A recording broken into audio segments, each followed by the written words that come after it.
ಪ್ರಿಯರಾದವರೇ, ಯೇಸು ಕ್ರಿಸ್ತನಲ್ಲಿ ಯಾವಾಗಲೂ ಸಂತೋಷವಾಗಿರಬೇಕು, ಸರಿನಾ? ಯಾಕೆ ದುಃಖವಾಗಿದ್ದೀರಿ? ಏನಾದರೂ ಬಾಧೆಯಾ? ಏನಾದರೂ ಸಮಸ್ಯೆಯಾ? ನಾನು ಹೇಳಿದೆನಲ್ಲವ, ಸಮಸ್ಯೆಗಳು ಬರ್ತವೆ ಹೋಗುತ್ತವೆ. ಯೇಸುವಿನೊಂದಿಗೆ ನಡೆಯುವಾಗ ಆತನು ಕರ ಹಿಡಿದುಕೊಂಡು ನಮ್ಮನ್ನು ಮುನ್ನಡೆಸುತ್ತಾನಲ್ಲವ, ಮತ್ತ್ಯಾಕೆ ಭಯಪಡಬೇಕು? ಒಂದು ಮರಣ ಹೋರಾಟ, ಈ ರೀತಿಯ ಒಂದು ವ್ಯಾಧಿ, ಈ ರೀತಿಯ ಒಂದು ಮಾರಣಾಂತಿಕ ಸಮಸ್ಯೆ ಬಂದು ಬಿಟ್ಟಿದೆ. ಆ ರೀತಿ ಕಂಗಾಲಾಗುತ್ತೀರಾ?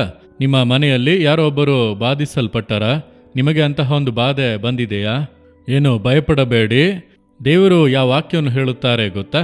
ಧರ್ಮೋಪದೇಶ ಕಾಂಡ 30ನೇ ಅಧ್ಯಾಯ 20ನೇ ವಾಕ್ಯದಲ್ಲಿ, ನೀವು ಬದುಕಿಕೊಳ್ಳುವುದಕ್ಕೂ ಬಹುಕಾಲ ಇರುವುದಕ್ಕೂ ಆತನೇ ಆಧಾರ.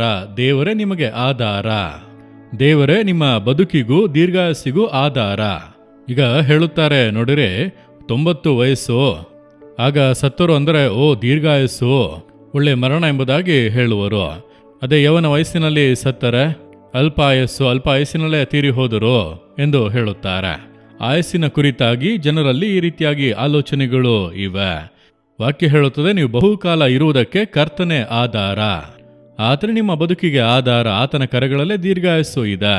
ನೀವು ಹೇಗೆ ದೀರ್ಘಾಯಸ್ಸಿನಿಂದ ಬಾಳಬೇಕು, ಎಷ್ಟು ಕಾಲ ಈ ಲೋಕದಲ್ಲಿ ನೀವು ಜೀವಿಸಬೇಕು, ಎಲ್ಲವನ್ನೂ ಆತನು ನಿರ್ಧರಿಸಿದ್ದಾನೆ.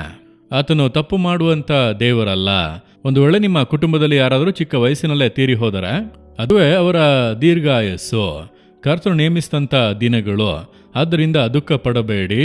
ಬಹಳ ವಯಸ್ಸಾಗಿ ಸತ್ತರೆ ಮಾತ್ರ ಆಶೀರ್ವಾದ, ಬೇರೆ ಮರಣಗಳೆಲ್ಲ ಶಾಪ ಎಂಬುದಾಗಿ ಅಂದುಕೊಳ್ಳಬೇಡಿ. ಮಕ್ಕಳನ್ನು ಕೂಡ ಕೆಲವೊಮ್ಮೆ ದೇವರು ತೆಗೆದುಕೊಳ್ಳುವರು, ಕೆಲವೊಮ್ಮೆ ಯವನ ವಯಸ್ಸಿನಲ್ಲಿ ಅವರಿಗೆ ಕೊಟ್ಟಂಥ ಆಯಸ್ಸು ಅಷ್ಟೇ. ಅದರಿಂದ ಬಾಧಿಸಲ್ಪಟ್ಟು ಕಂಗಾಲಾಗಬೇಡಿ. ದೇವರು ನಿಮಗೆ ದೀರ್ಘಾಯಸ್ಸನ್ನು ಕೊಟ್ಟಿದ್ದಾರೆ. ಆತನೇ ನಮ್ಮ ಬದುಕು, ನಮ್ಮ ಜೀವ. ಆತನ ಕರಗಳಲ್ಲಿ ನಮ್ಮ ಜೀವಿತವೂ ಇದೆ. ದೀರ್ಘಾಯಸ್ಸನ್ನು ಕೊಟ್ಟು ದಿನಗಳನ್ನು ವೃದ್ಧಿ ಮಾಡಿ ಆಶೀರ್ವದಿಸುವನು. ಆದರೆ ನೀವೇನ್ ಮಾಡಬೇಕು ಗೊತ್ತಾ? ಆತನನ್ನು ಆಶ್ರಯಿಸಿಕೊಳ್ಳಬೇಕು, ಭದ್ರವಾಗಿ ಆತನನ್ನು ಹಿಡಿದುಕೊಳ್ಳಬೇಕು.